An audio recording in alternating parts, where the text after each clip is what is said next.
सर्वप्रथम तर मी स्वर्गीय संतोष देशमुख यांना भावपूर्ण श्रद्धांजली अर्पण करतो. त्यांच्या कुटुंबियाच्या प्रति संवेदना व्यक्त करतो. मुळामध्ये मी साधारण 2-2.5 महिन्यापूर्वी घोषणा केली होती की या कुटुंबियाला आपल्याला काही मदत करायची आहे. तर माझ्या विधानसभा मतदारसंघातील सामान्य नागरिकांनी, माझे कार्यकर्ते, पदाधिकारी, मित्रमंडळी यांनी सगळ्यांनी मिळून आम्ही अमाऊंट गोळा केली होती. ती राशी सुपूर्द करायची विनंती करायला मी आलो होतो. त्यांनी राशी घेतली माझ्याकडून. त्याबद्दल मला आनंद आहे की फुलाची पाकळी आम्ही देण्याचा प्रयत्न केला. यातून काय होत नाही, पण शेवटी एक आधार म्हणून आमची सामाजिक भावना आहे, एक सामाजिक दायित्व म्हणून आपण त्यांच्या कुटुंबियाला आर्थिक मदत देण्यासाठी मी आलो होतो. आणि त्याचबरोबर विश्वास द्यायला आलोय की सरकार तुमच्या सोबत आहे.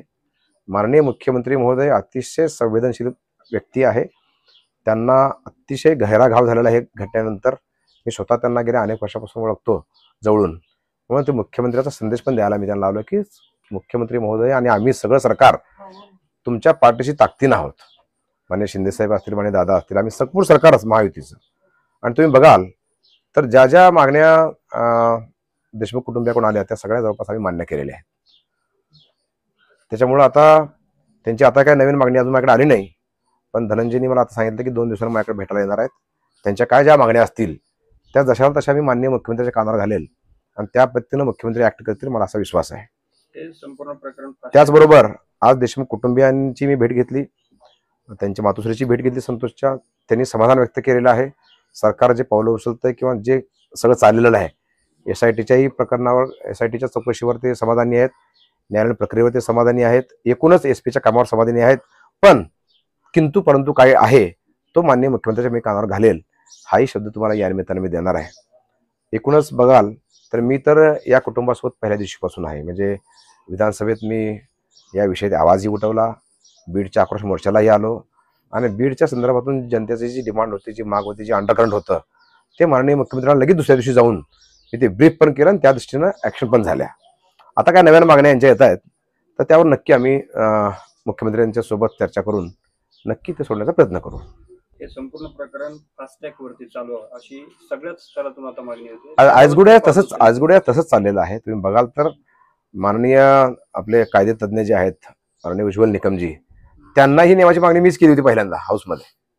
उज्ज्वल निकम सारखे वकील असावे असं भाषणार रेकॉर्डवर मी मागणी केलेली आहे.